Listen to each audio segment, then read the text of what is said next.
Bonjour. Alors en quelques mots, on va dire que je suis à la fois photographe, photojournaliste, mais également écrivain, plus tardivement à 38 ans, donc j'ai commencé alors que la photo à 19 ans, ou alors écrivain et photographe, je ne sais pas dans quel sens ça marche. Ce que je sais, c'est qu'avec la photographie, on peut montrer des choses qu'on ne peut pas dire, et avec la littérature, avec l'écriture, on peut dire des choses qu'on ne peut pas montrer. Voilà.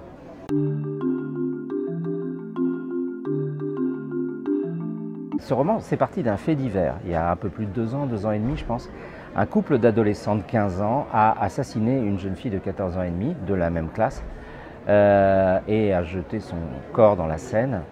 Et quand j'ai lu ça, forcément, ça m'a interpellé, ça a interpellé tout le monde. Mais en m'y intéressant d'un peu plus près, j'ai découvert le parcours de ces deux adolescents criminels.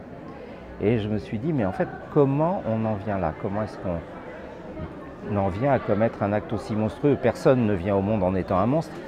Donc ce qui m'intéressait, c'était de m'emparer des personnages. On est dans un roman, pas dans un documentaire. Et d'essayer à partir de personnages que je construis, de reconstruire le chemin qui mène à l'acte monstrueux. Voilà, pour essayer de comprendre. Comprendre n'est ni pardonner ni excuser, mais comprendre, et c'est important.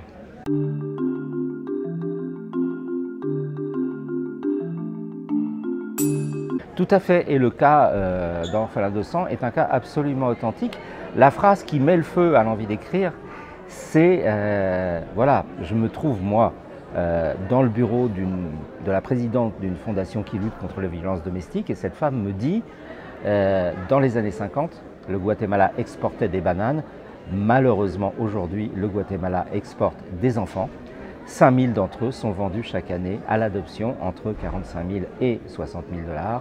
Et beaucoup de ces enfants sont des enfants volés. C'est ça qui met le feu aux poudres, qui donne l'envie d'écrire.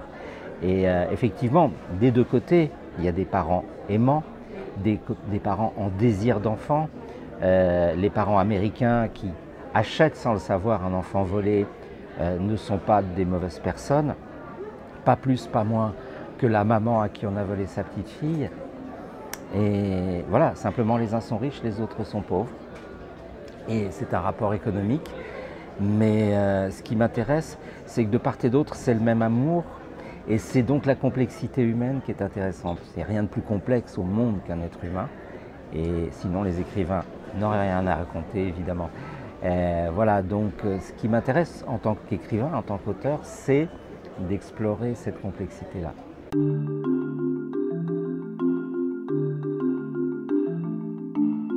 Un roman très important, puisqu'en fait, c'est cette frontière sur laquelle j'ai travaillé 5 années d'affilée, qui a fait de moi un écrivain. Et c'est la naissance d'un mot qui a fait de moi un écrivain. C'est pas hasard. C'est la naissance du mot féminicide, puisque le mot féminicide est né dans cette ville de Ciudad Juárez, qui a été le théâtre de l'assassinat de plus de 1000 femmes en quelques années.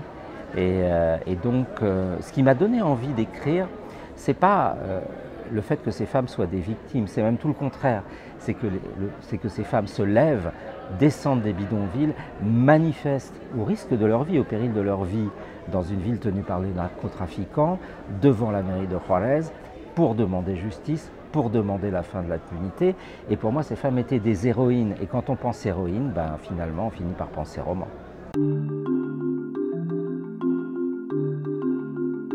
Alors, en prochain projet littéraire, je travaille à un roman jeunes adultes qui sortira en septembre 2024 et qui va s'appeler 48 heures à tuer. Voilà, donc ça c'est pour le projet en cours. Et je viens d'achever un roman qui s'appelle La Magdalena, qui est actuellement en comité de lecture, voilà, et qui raconte, c'est une histoire d'amour impossible, de destin croisé. Ça parle de l'infini, ça parle du temps, et évidemment, puisque c'est moi qui l'écris, ça parle de l'Amérique latine.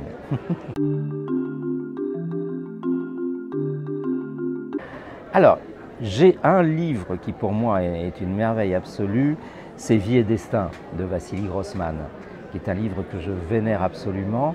J'adore ce qu'a écrit Thierry Jonquet, qui était à la fois un ami très proche et quelqu'un qui m'a beaucoup encouragé à aborder la littérature, l'écriture. mais je lis de tout. Voilà, on a eu un hiver rude, on aura un hétéroclite.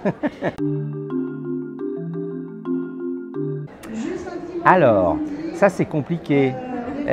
J'aurais envie de dire, mais j'ai peur que ce soit un peu prétentieux, encore que finalement cette affaire n'a pas fini très bien. Don Quichotte, pourquoi pas. Merci à vous, Patrick. Merci beaucoup. Je vous donne rendez-vous sur Polar Zone Livre, également sur notre chaîne YouTube si vous avez envie de découvrir d'autres interviews. Je vous invite également à vous rendre sur Hello Asso si vous avez envie de soutenir notre travail. Et puis si vous avez aimé cette vidéo, n'hésitez pas à la liker avec un pouce bleu et à laisser également un commentaire. Et puis n'oubliez pas de vous abonner à la chaîne. Merci et à très bientôt.